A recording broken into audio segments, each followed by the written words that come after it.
Bienvenue pour cette nouvelle vidéo pour le coffret Biokinésie, la santé par le mouvement. Alors aujourd'hui, on va parler de la respiration.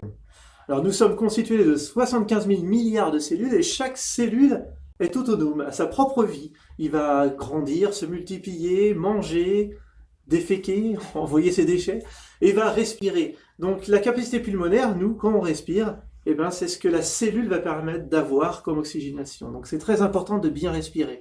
Il faut savoir qu'une femme a la capacité de 5 litres d'air dans les poumons, un homme 6 litres, et la plupart des personnes, eh ben, on est des sous-respiratoires. Toute la journée, on respire.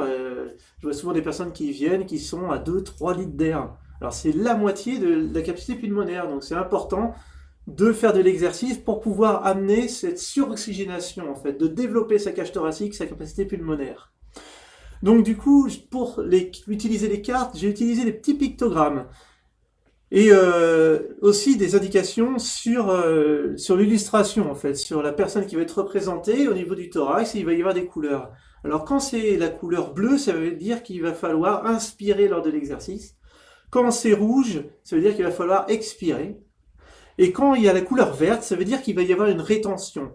Une rétention, c'est simplement dire que on n'inspire pas, on n'expire pas. Alors si c'est après une inspiration, d'un seul coup, toc, c'est vert, ça veut dire que c'est une rétention pleine. On garde les poumons pleins et on fait l'exercice. Après, il va y avoir une expiration, et s'il y a encore du vert à la fin de l'expiration, ça veut dire que c'est une rétention vide. On garde les poumons pleins pendant la suite du mouvement. Donc ça, c'est très bien expliqué sur les cartes. Ensuite, le petit pictogramme, là, il y a un pictogramme avec rouge-bleu inversé, et du coup, ça veut dire que pendant le mouvement, il va falloir faire en inspirant d'un côté, par exemple, et expirer de l'autre, et à la moitié du mouvement, on change de respiration. On expire d'un côté et on inspire de l'autre, ça va changer.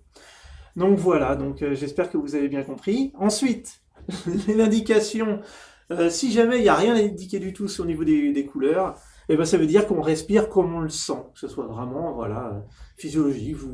Mais par contre, très important, à chaque fois, de bien respirer. C'est très important la respiration, on ne doit jamais faire un exercice en étant en apnée tout au long, quoi. Le muscle, il a besoin d'oxygène pour fonctionner, il faut lui en donner à chaque fois qu'il va travailler. Donc voilà, j'espère que c'est clair pour vous. Si jamais il y a des petits points de doute, n'hésitez pas à m'envoyer un petit message et je vous y répondrai avec plaisir, comme d'habitude. Et puis, je vous souhaite une très bonne journée. À bientôt pour une prochaine vidéo.